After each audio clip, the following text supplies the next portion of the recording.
ಓಂ ಶ್ರೀ ಆಂಜನೇಯಾಯ ನಮಃ. ಇವತ್ತು ಆಷಾಢ ಮಾಸದ ಮೊದಲ ಶನಿವಾರ. ಈ ದಿನ ತಂದೆ ಮಾರುತಿಯ ಆರಾಧನೆಯನ್ನು ಮಾಡಬೇಕು. ಎಲ್ಲೆಲ್ಲಿ ರಾಮನ ಧ್ಯಾನ, ರಾಮನ ಕೀರ್ತನೆ, ರಾಮನಾಮದ ಸ್ಮರಣೆ ನಡೆಯುತ್ತೋ ಅಲ್ಲೆಲ್ಲವೂ ಹನುಮಂತ ಇರ್ತಾನೆ. ರಾಮನ ಆರಾಧನೆಯನ್ನು ಮಾಡಿದವರಿಗೆ ಹನುಮಂತನ ಸಂಪೂರ್ಣ ಅನುಗ್ರಹ ಇರುತ್ತೆ. ರಾಮ ಭಕ್ತ ಹನುಮಂತನಿಗೆ ರಾಮನ ಬಿಟ್ಟರೆ ಬೇರೇನೂ ಕಾಣೋಲ್ಲ. ಅಂಜನಾ ಪುತ್ರನಾದಂತಹ, ಜಾನಕಿಯ ಶೋಕವನ್ನು ನಿವಾರಿಸಿದಂತಹ, ಕಪಿಗಳಿಗೆ ರಾಜನಾಗಿರುವಂತಹ, ರಾಮನ ಪರಮ ಭಕ್ತನಾದಂತಹ ಹನುಮಂತನ ಈ ಅದ್ಭುತವಾದ ಶ್ಲೋಕವನ್ನು ಹೇಳುವುದಾಗಲಿ ಕೇಳುವುದಾಗಲಿ ಮಾಡಿದರೆ ಅದಕ್ಕಿಂತ ಭಾಗ್ಯ ಇನ್ನೊಂದಿಲ್ಲ. ನಮ್ಮ ಯಾವುದೇ ಕೆಲಸಗಳು ನಿಂತಿದ್ದರೂ, ನಮಗೆ ಯಾವುದೇ ರೀತಿಯ ಸಂಕಷ್ಟಗಳು ಎದುರಾಗಿದ್ದರೂ ಈ ಸ್ತೋತ್ರದ ಪಠಣ ಅಥವಾ ಶ್ರವಣದಿಂದ ಅವೆಲ್ಲದಿಂದ ನಾವು ಮುಕ್ತರಾಗ್ತೇವೆ ಅಂತ ಹೇಳ್ತಾರೆ. ಅಂತಹ ಅದ್ಭುತವಾದಂತಹ ಪರಿಪೂರ್ಣವಾದಂತಹ ರಾಮಭಕ್ತ ಹನುಮಂತನ ಅಪೂರ್ವವಾದಂತಹ ಶಕ್ತಿಶಾಲಿ ಮಂತ್ರದ ಪಾರಾಯಣವನ್ನು ಈ ವಿಡಿಯೋದಲ್ಲಿ ಮಾಡೋಣ. ನೀವು ನನ್ನ ಚಾನಲ್ನ ಸಬ್ಸ್ಕ್ರೈಬ್ ಮಾಡದೆ ನೋಡ್ತಿದ್ದೀರಾ ಅಂದರೆ ದಯವಿಟ್ಟು ಸಬ್ಸ್ಕ್ರೈಬ್ ಮಾಡಿಕೊಂಡು ಪಕ್ಕದಲ್ಲಿರುವಂತಹ ಬೆಲ್ ಬಟನ್ನ ಒತ್ತಿ ಆಲ್ ಅಂತ ಸೆಟ್ ಮಾಡ್ಕೊಳ್ಳಿ. ನನ್ನ ಮುಂದಿನ ವಿಡಿಯೋಗಳು ನಿಮಗೆ ನೋಟಿಫಿಕೇಷನ್ ಆಗಿ ಬರುತ್ತೆ. ಇಂತಹ ಧಾರ್ಮಿಕ ವಿಚಾರಗಳು, ಅಡುಗೆಗಳಿಗಾಗಿ ನನ್ನ ಚಾನಲ್ನ ಫಾಲೋ ಮಾಡೋದನ್ನು ಮರಿಬೇಡಿ. ಈಗ ತಡ ಮಾಡದೆ ರಾಮಭಕ್ತ ಹನುಮಂತನ ಸ್ಮರಣೆಯನ್ನು ಶುರು ಮಾಡೋಣ. ಓಂ ಆಂಜನೇಯಾಯ ನಮಃ. ಯತ್ರ ಯತ್ರ ರಘುನಾಥ ಕೀರ್ತನಂ ತತ್ರ ತತ್ರ ಕೃತಮಸ್ತಕಾಂಜಲಿಂ ಬಾಷ್ಪವಾರಿ ಪರಿಪೂರ್ಣಲೋಚನಂ ಮಾರುತಿಂ ನಮತಾ ರಾಕ್ಷಸಾಂತಕಂ ಅಂಜನಾನಂದನಂ ವೀರಂ ಜಾನಕೀ ಶೋಕನಾಶನಂ ಕಪೀಶಮಕ್ಷಹಂತಾರಂ ವಂದೇ ಲಂಕಾಭಯಂಕರಂ. ಓಂ ಆಂಜನೇಯಾಯ ನಮಃ. ಯತ್ರ ಯತ್ರ ರಘುನಾಥ ಕೀರ್ತನಂ ತತ್ರ ತತ್ರ ಕೃತಮಸ್ತಕಾಂಜಲಿಂ ಬಾಷ್ಪವಾರಿ ಪರಿಪೂರ್ಣಲೋಚನಂ ಮಾರುತಿಂ ನಮತಾ ರಾಕ್ಷಸಾಂತಕಂ ಅಂಜನಾನಂದನಂ ವೀರಂ ಜಾನಕೀ ಶೋಕನಾಶನಂ ಕಪೀಶಮಕ್ಷಹಂತಾರಂ ವಂದೇ ಲಂಕಾಭಯಂಕರಂ. ಓಂ ಆಂಜನೇಯಾಯ ನಮಃ. ಯತ್ರ ಯತ್ರ ರಘುನಾಥ ಕೀರ್ತನಂ ತತ್ರ ತತ್ರ ಕೃತಮಸ್ತಕಾಂಜಲಿಂ ಬಾಷ್ಪವಾರಿ ಪರಿಪೂರ್ಣಲೋಚನಂ ಮಾರುತಿಂ ನಮತಾ ರಾಕ್ಷಸಾಂತಕಂ ಅಂಜನಾನಂದನಂ ವೀರಂ ಜಾನಕೀ ಶೋಕನಾಶನಂ ಕಪೀಶಮಕ್ಷಹಂತಾರಂ ವಂದೇ ಲಂಕಾಭಯಂಕರಂ. ಓಂ ಆಂಜನೇಯಾಯ ನಮಃ. ಯತ್ರ ಯತ್ರ ರಘುನಾಥ ಕೀರ್ತನಂ ತತ್ರ ತತ್ರ ಕೃತಮಸ್ತಕಾಂಜಲಿಂ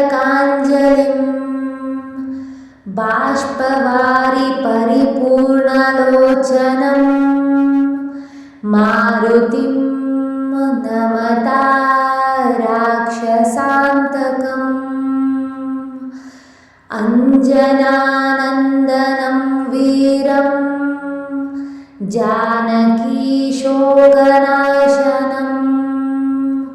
कपीशमक्षहन्तारं वन्दे लङ्काभयङ्करम्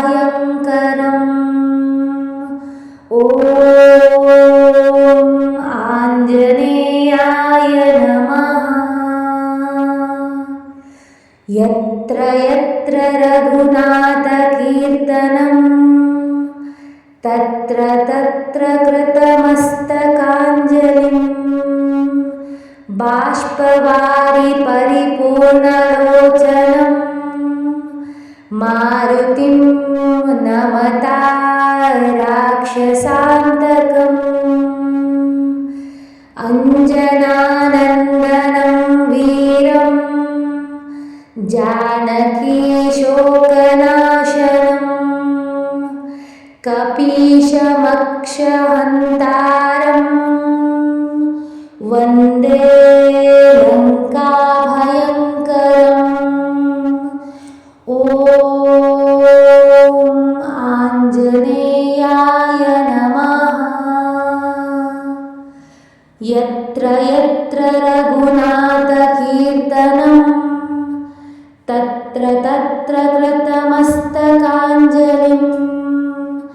बाष्पवारि परिपूर्णलोचनं मारुतिं नमता राक्षसान्तकम् अञ्जनानन्दनं वीरं जानकीशोकनाशनं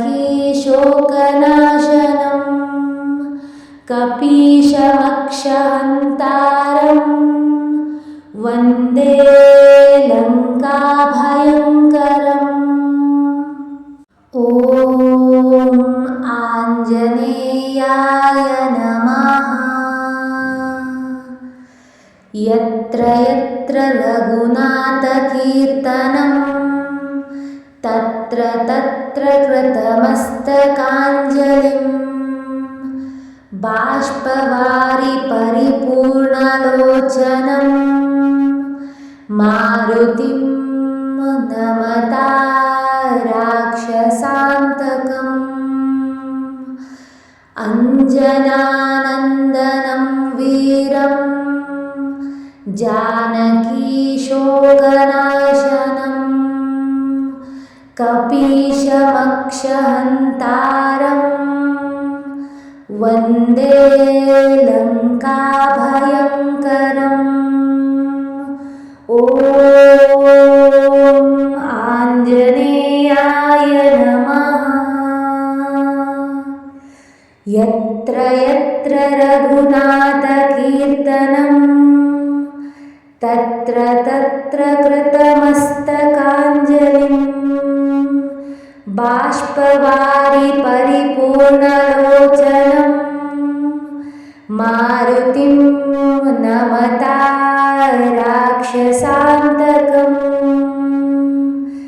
अञ्जनानन्दनं वीरं जानकीशोकनाशनं कपीशमक्षहन्तारं वन्दे लङ्काभयङ्करम् ॐ आञ्जनेयाय नमः। यत्र यत्र रघुनाथकीर्तनं तत्र तत्र कृतमस्तकाञ्जलिं बाष्पवारि परिपूर्णलोचनं मारुतिं नमता राक्षसान्तकम् अञ्जनानन्दनं वीरं जानकीशोकनाशनं कपीशमक्षहन्तारं वन्दे लङ्काभयङ्करम् ॐ आञ्जनेयाय नमः। यत्र यत्र रघुनाथकीर्तनं तत्र तत्र कृतमस्तकाञ्जलिं बाष्पवारि परिपूर्णलोचनं मारुतिं नमता राक्षसान्तकम् अञ्जनानन्दनं वीरं जानकीशोकनाशनं कपीशमक्षहन्तारं वन्दे लङ्काभयङ्करम् ॐ आञ्जनेयाय नमः। यत्र यत्र रघुनाथकीर्तनं तत्र तत्र कृतमस्तकाञ्जलिं बाष्पवारि परिपूर्णलोचनं मारुतिं नमता राक्षसान्तकम् अञ्जनानन्दनं वीरं जानकीशोकनाशनं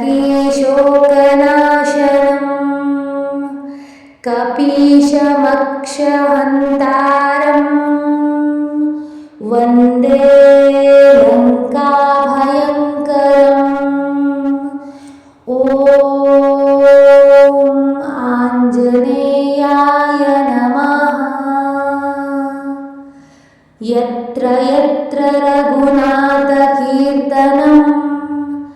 तत्र तत्र कृतमस्तकाञ्जलिं बाष्पवारि परिपूर्णलोचनं मारुतिं नमता राक्षसान्तकम् अञ्जनानन्दनं वीरं जानकीशोकनाशनं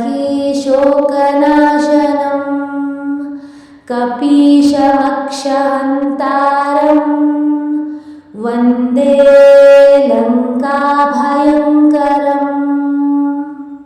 ॐ आञ्जनेयाय नमः। यत्र यत्र रघुनाथकीर्तनं तत्र तत्र कृतमस्तकाञ्जलिं बाष्पवारि परिपूर्णलोचनं मारुतिं नमता राक्षसान्तकम् अञ्जनानन्दनं वीरं जानकीशोकनाशनं कपीशमक्षहन्तारं वन्दे लङ्काभयङ्करम् ॐ आञ्जनेयाय नमः। यत्र यत्र रघुनाथकीर्तनं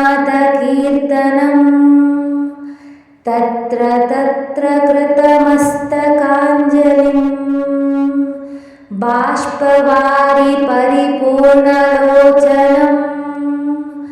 मारुतिं नमता राक्षसान्तकम् अञ्जनानन्दनं वीरं जानकीशोकनाशनं कपीशमक्षहन्तारं वन्दे लङ्काभयङ्करम् ॐ आञ्जनेयाय नमः। यत्र यत्र रघुनाथकीर्तनं तत्र तत्र कृतमस्तकाञ्जलिं बाष्पवारि परिपूर्णलोचनं मारुतिं नमता राक्षसान्तकम् अञ्जनानन्दनं वीरं जानकी शोकनाशनं कपीशमक्षहन्तारं वन्दे लङ्काभयङ्करम्। ॐ आञ्जनेयाय नमः।